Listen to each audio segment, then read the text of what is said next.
We're doing this broadcast. The great tenor saxophonist, alto saxophonist, soprano saxophonist, flautist Grover Washington passed away yesterday. And Michael, I wonder if you could share your thoughts with us about Grover. Well, I loved Grover. I loved him personally. He was a really, he was a great guy. I don't know how else to put that. He was, always had a, really positive attitude. Very, very personable. He was a very kind man, and that was also evident in his playing as well. And he was a fantastically great saxophonist. He could play all of the axes, all the saxophones incredibly well, and always could. Had a very natural talent on the instrument. Also played, a lot of people don't know this, but he was a great organ player. Could play all of the instruments, his recordings are amazing. The hits that he recorded have spanned, really 20 years. And I've been to many shows of his. I've watched Grover play live many, many times, and I'm always astounded. Aside from the fact that he has had such mastery of the horns, his consistent, when he does a medley of hits, it's unreal. The amount of tunes that became really, kind of national hits, recognizable kind of anthems. And so, I'm going to miss him a lot. I'm going to miss seeing him. I'm going to miss hearing him. And I think, a great voice has been, silenced. Yeah, well, we are going to miss him, but thankfully his legacy, his recorded legacy, will be with us forever. One of the unique things about this music is that there's a certain solidarity, a certain fraternity among tenor saxophone players, and we're kind of witnessing this tonight with this unique amalgam of creativity. The eldest member of the group, David Liebman, is someone that a lot of us hold in a special light because of his contributions and influence on us. I know that you, several years ago, participated in one of Dave's master classes that he gives once a year to young saxophonists. Do you, in a way, is tonight's proceedings a master class of sorts, working with these incredible saxophonists? Well, it's a class for me, that's for sure. I mean, I learn a lot every time I hear, Dave and Joe.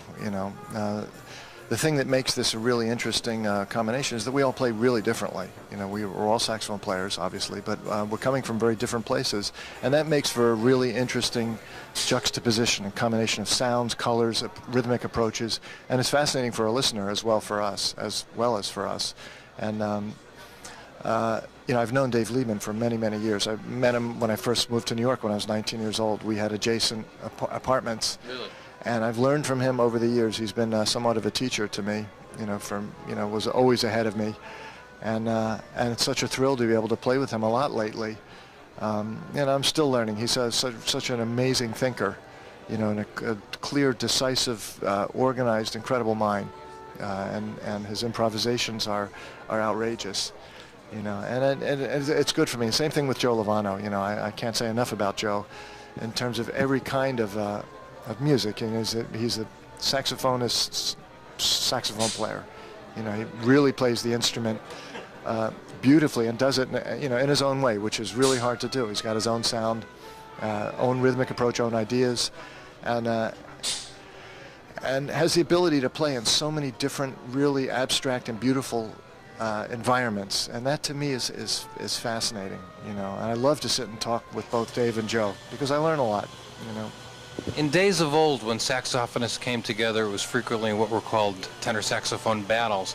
But tonight's collaboration really isn't a battle. It's truly a summit meeting that each has an individual approach, and you seem to really inspire each other to greater creative heights. Yeah, it is interesting. It's not a battle at all.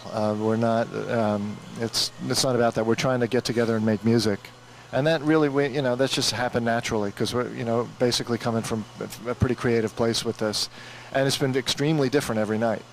We're just kind of calling tunes, and try to make it, as we say, a relaxed hit. Not have it structured, and just be able to enjoy each other and not have any kind of, not have to worry about music, reading music on stage and learning parts. We just wanted to really get together and improvise and have fun. I think we've succeeded, Well, you've definitely succeeded. We've been here all 3 nights, and it's really been a joy, and it's also been a pleasure to have you stop by backstage. I know that this takes a lot out of you, and we want to give you a chance to gather yourself for a few moments before the second set. So, but before we close here with Michael, just a quick question: any thoughts on the millennium? Wow.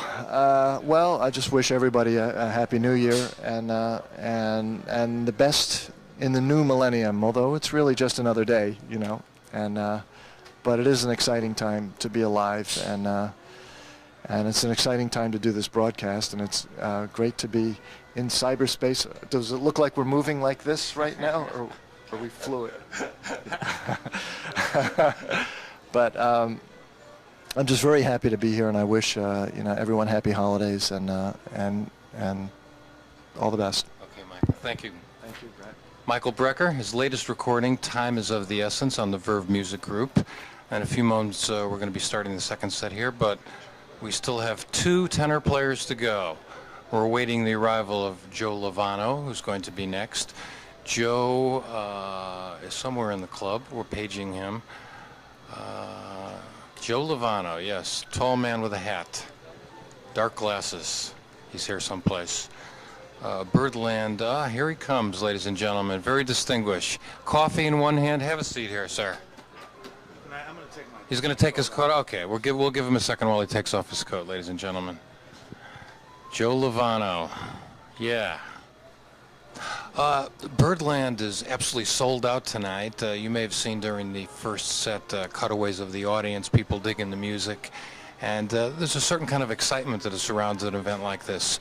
These 3 musicians who are featured tonight, Michael Brecker, Joe Lovano, and Dave Liebman, all lead their own groups. And it's a very rare occurrence when people of this caliber actually come together. And speaking of coming together, Mr. Lovano has gotten himself together and joins us here for our Global Music Network audience. How you Joe, doing? pleasure to have you. Yeah, well, nice to be here. Thanks for coming and inviting us to take part in this special night. You know, I just got the new issue of Jazz Times magazine in the mail yesterday, Joe, and lo and behold, the results of the readers' poll were there in black and white, and Trio Fascination has been awarded Record of the Year by Jazz Times readers. Oh, wow, I didn't know that. No kidding. Yeah. Could you tell us about that recording? Well, first of all, I had the great Dave Holland on bass and the incredible Elvin Jones on drums. And it was just a thrill to have them participate in my recording. I produced the record and wrote all the tunes for the date. We did 9 of my originals and 1 standard song called Ghost of a Chance. And it was just incredible, man, to have Elvin and Dave contribute their ideas. And I tried to write some music that was really free for us to play together and to create. I'm surprised by you telling me this. Yeah, I'm surprised you didn't know. Yeah, I didn't know about But actually, Joe has been on the road until, what was it, Thursday, Wednesday? I got back this last Monday. I was in Europe with Paul Motion and Bill Frisell touring. We did a 16-concert tour all around Europe between Denmark and Sicily. We were all over the place, you know. You know, one of the things that distinguishes Joe's music is its eclectic nature. He changes so much from recording to recording. His latest release on Blue Note Records is something called Friendly Fire, a collaboration with Greg Osby.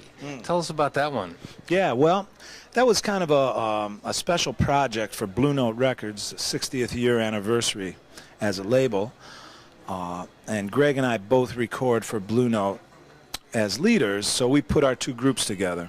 So my trio with Cameron Brown on bass and Idris Mohammed on drums, which has been my working group since Trio Fascination came out last year.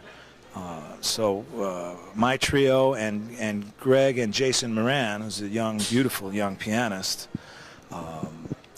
plays in Greg's quartet. So we kind of put our 2 groups together and wrote tunes each. We both contributed 3 tunes each. And then I picked Broadway Blues by Ornette Coleman, Serene by Eric Dolphy, and Monk's Mood by Thelonious Monk as 3 standard songs that we mixed in with our 3 originals. So we put together a beautiful recording, man, and had a lot, very organic, and we just improvised and played together and created the music, you know. We did a week at the Vanguard this last year, and we're planning to play in September again this next year. You know, it's interesting. On a number of recordings, you've collaborated with what I would call serious saxophonist Osby, and then I remember you did one with Joshua Redman. Was that Tenor? Yeah, Tenor Legacy, Tenor Legacy was one of my recordings that Josh played on, yeah, which was a lot of fun. You know, Josh and I have been playing together on and off for a while, and I love to play with other saxophone players, and this particular group is really special. To play with Dave and Mike, man, is incredible, man. Everyone has their own approach, and it's like 3 quartets within the sextet. So it's really nice to try to create some music together as a band, you know. This last year I've done some really nice things with other saxophone players. Really? Starting with a concert at Lincoln Center with Teddy Edwards, Vaughn Friedman, and Johnny Griffin for Jazz at Lincoln Center. I did something with James Carter and Johnny Griffin again in Amsterdam just a few months ago, where we played with a big band there that wrote some arrangements for us, and then we each played separately as well. I did another beautiful concert with George Coleman and Joe Henderson about a year and a half ago in Texas, where there was a hall that was just opened in Houston, and they had a gala weekend with all the different people, and they invited the 3 of us to play, and we did something with a big band there as well. That was some music that was arranged for us, you know. Yeah. Joe, you've just named about, I don't know, some of the heaviest tenor players on planet Earth, but each of those individuals has such a unique approach, a unique sound. What is it about the tenor sax that allows for this unique voice? Well, you know, it's a combination of things, I think. You know, I think it comes from the earliest influences on the saxophone with Coleman Hawkins and the way Lester Young played, and Ben Webster and Illinois Jacquet and Flip Phillips, Sonny Rollins, John Coltrane. When you say their names, you hear their sound, and there's a personality, you know. It's about the music, I think, that really gives you a place to build from, you know. Now, the tenor saxophone, the range of it, there's a lot of magic in that instrument, you know, and I think if you're really serious about any instrument, whatever it is, I think trumpet players, bass players, piano players, you could name personalities on each horn that have that magic, you know. There's something about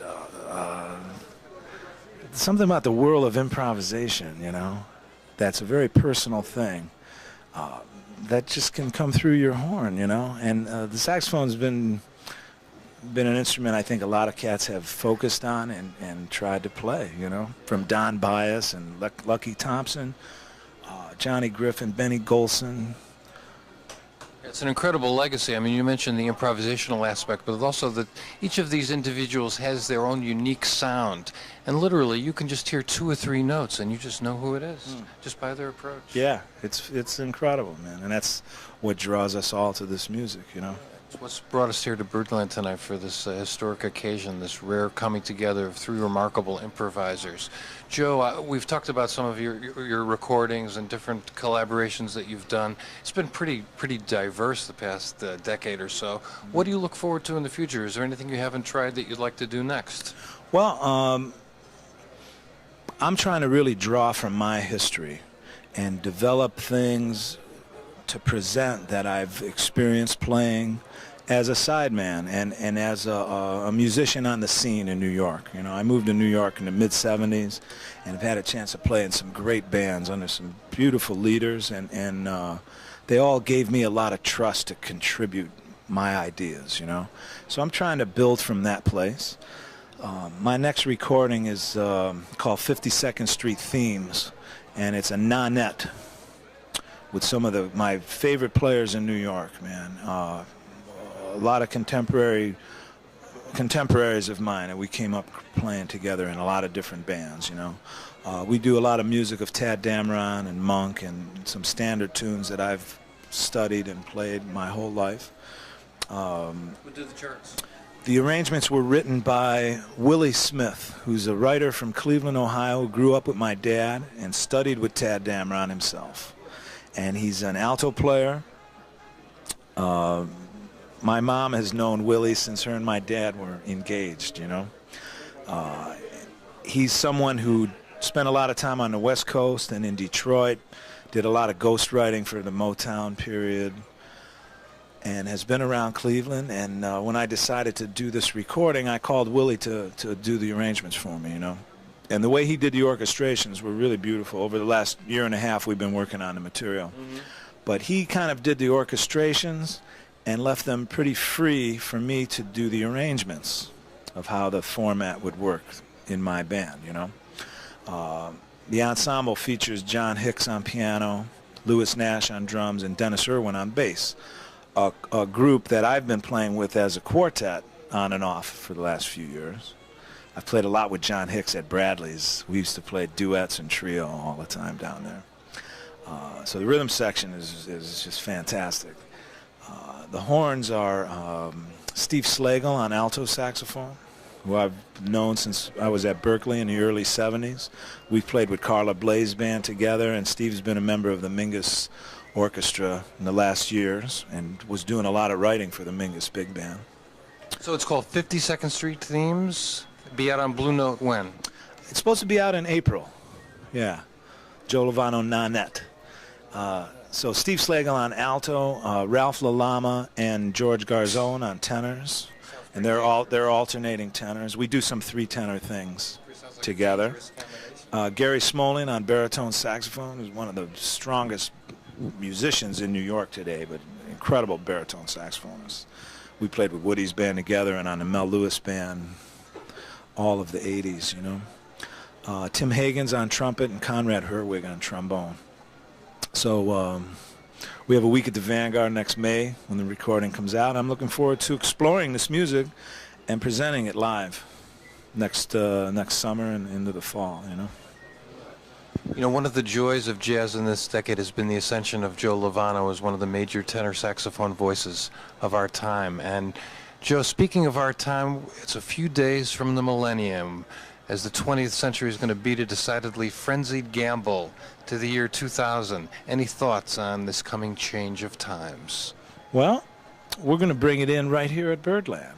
I'm playing with my trio, Cameron Brown and Idris Mohammed, and Judy Silvano is going to also be featured with us, voice and doing some modern sounds with the quartet.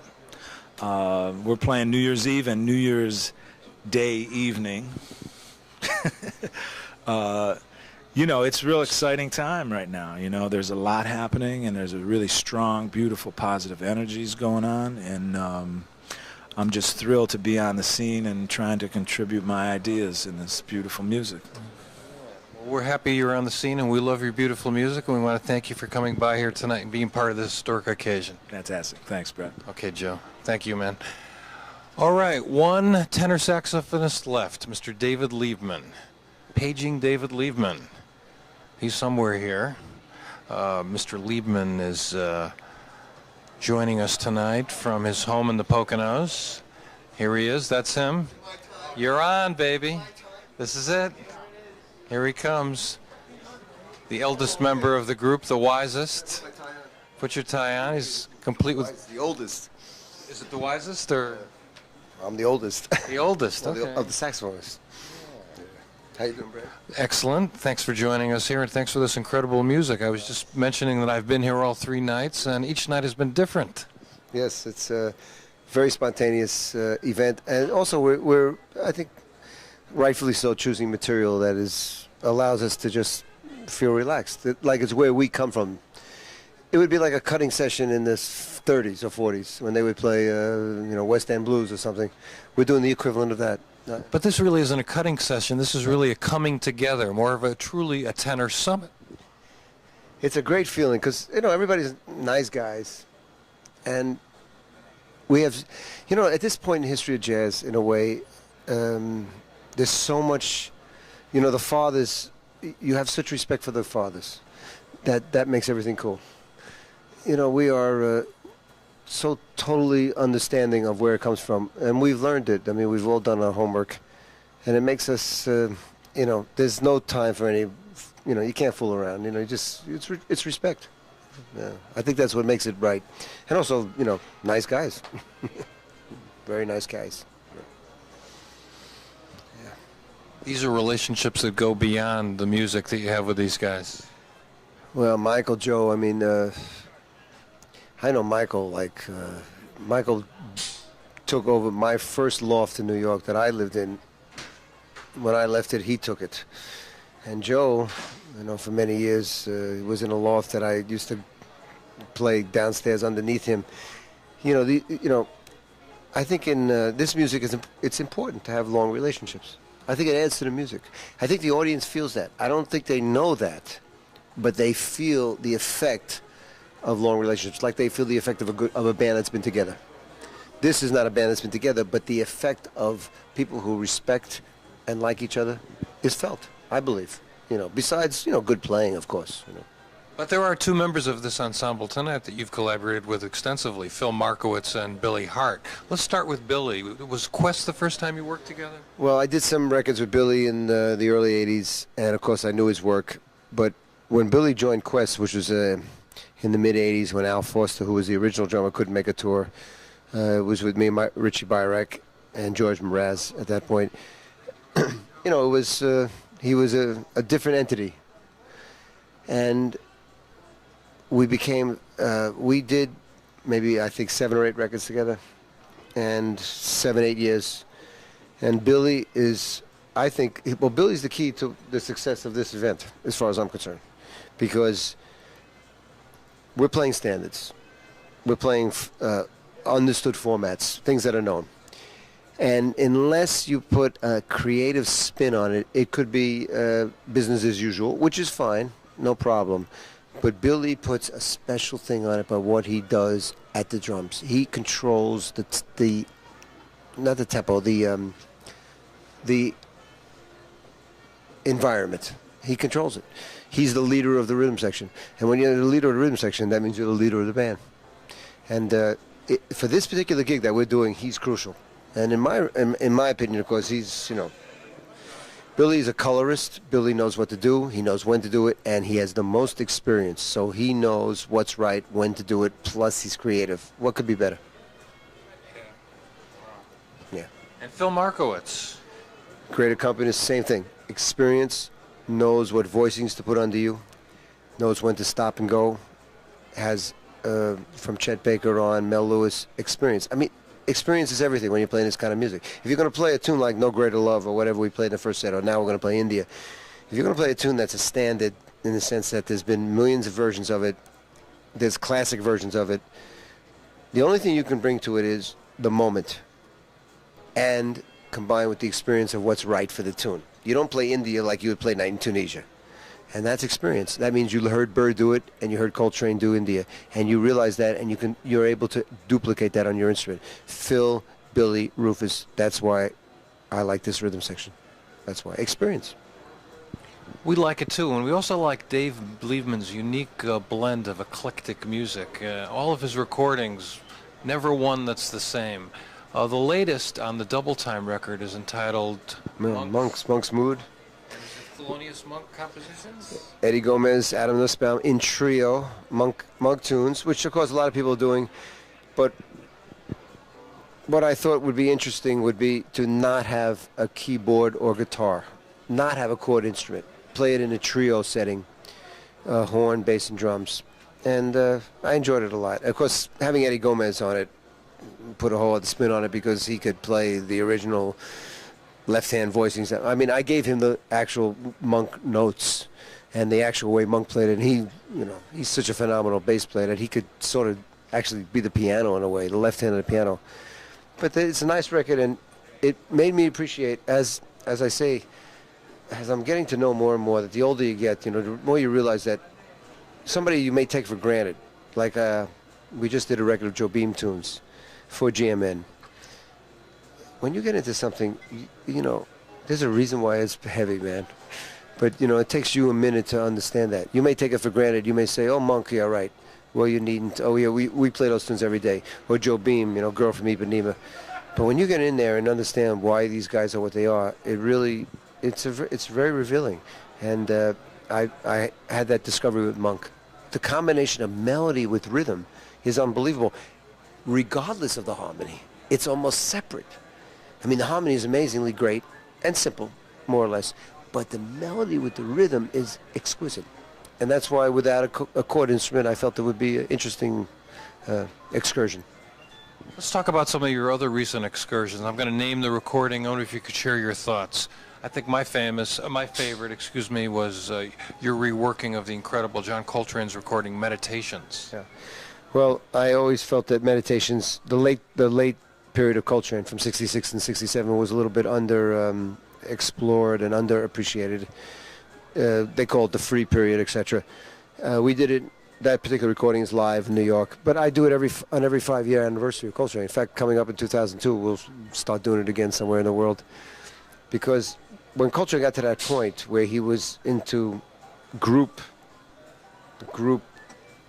conversation, it's a very heavy stage, I think, and Meditations in particular has amazingly beautiful melodies. So it's a very an interesting recording interesting music because the melodies are extremely lyrical and the improvising is extremely free. So the dichotomy is so clear and obvious to any listener even, how wonderfully lyrical the melodies are and how abstract and free and chaotic maybe, or dissonant, whatever you like, are the improvisations. And that's what I love about Meditations. And also because it was his first recording in that last 2 years of his life that marked that period. Knowing Coltrane, if you know Coltrane, that was a very significant recording. Let's talk about the elements, water. Well, what I'm trying to do over the years, whatever's left here, I'm trying to, just do nature. Hopefully water, fire, and earth will follow. But this was with Pat Metheny, Billy Hart, and Cecil McBee. And it was my attempt to...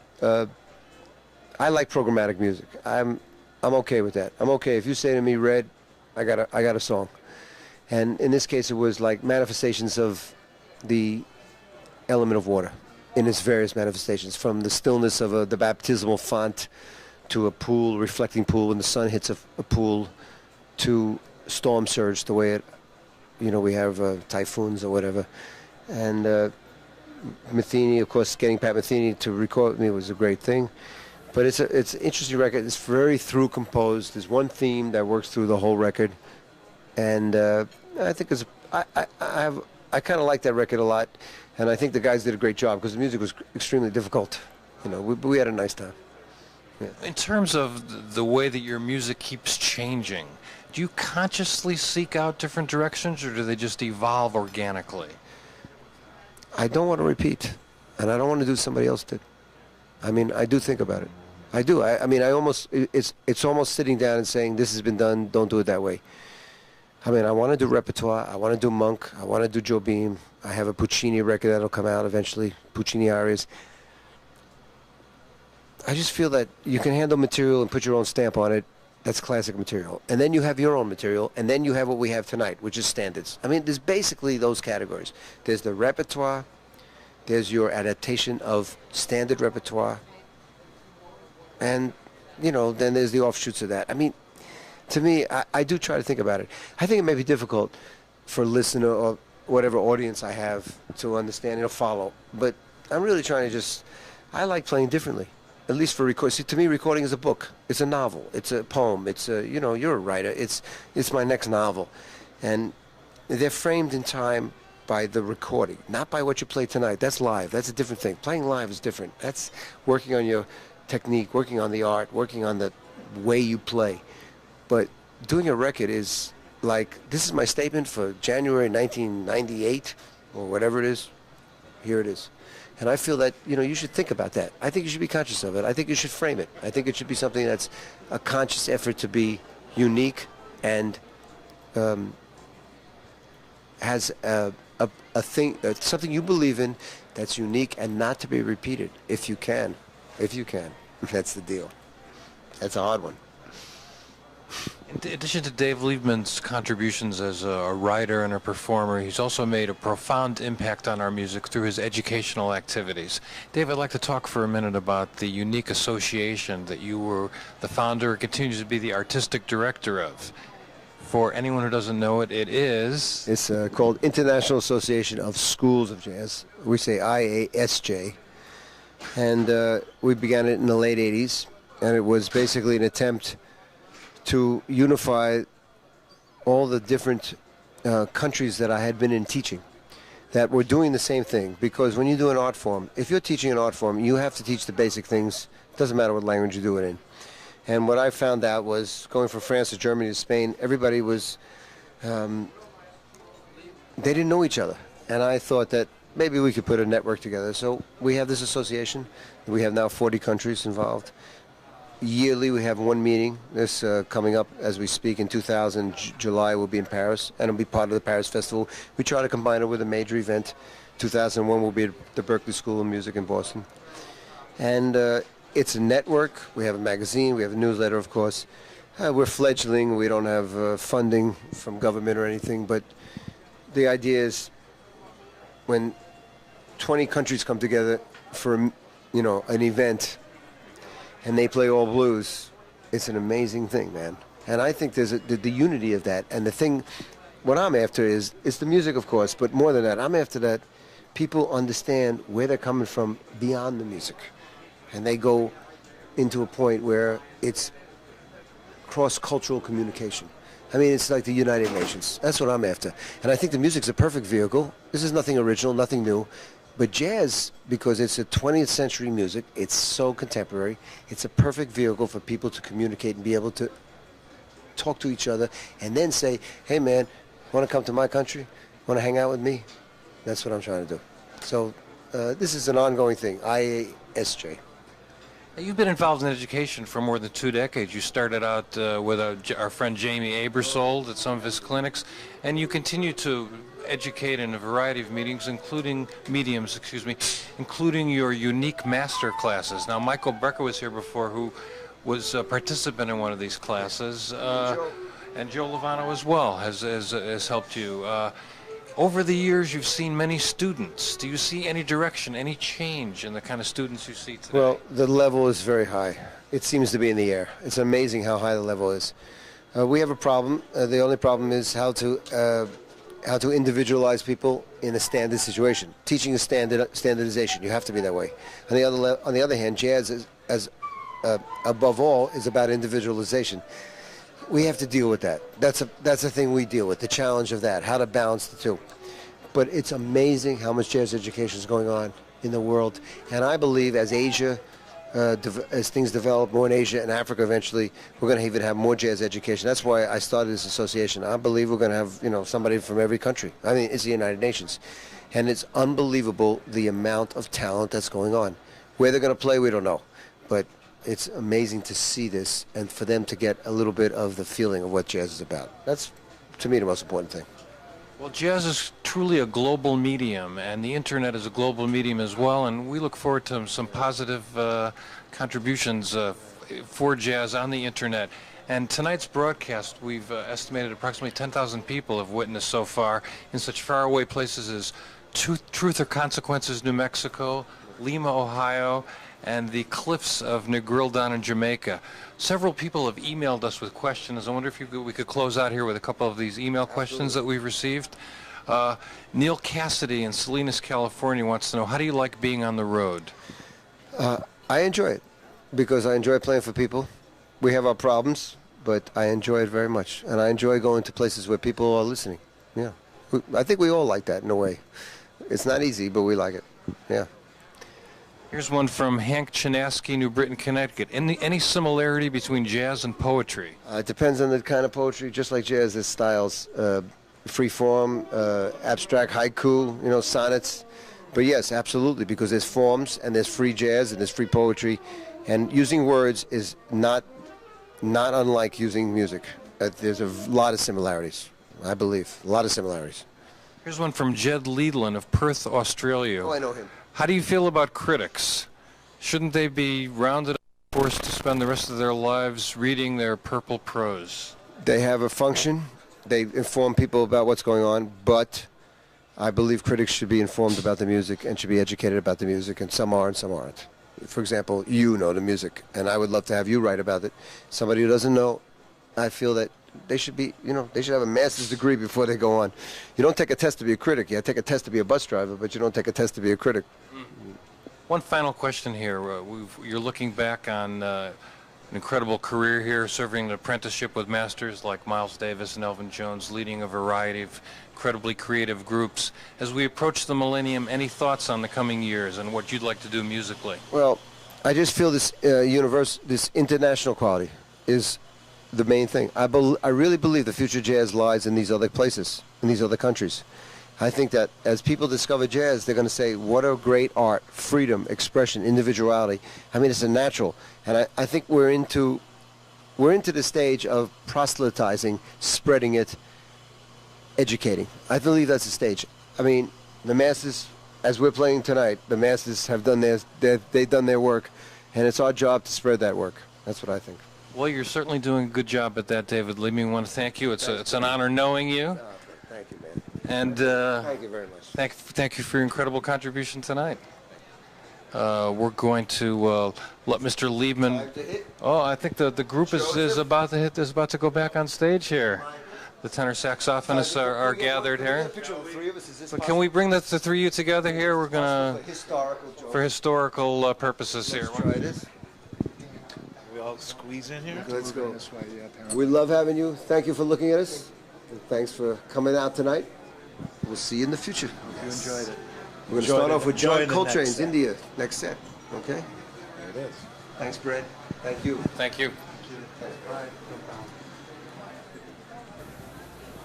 Okay, we're going to get ready for the second set here. So the musicians are gathering themselves. We're almost ready here. And an incredible second set of the Tenor Saxophone Summit live from Birdland is about to begin.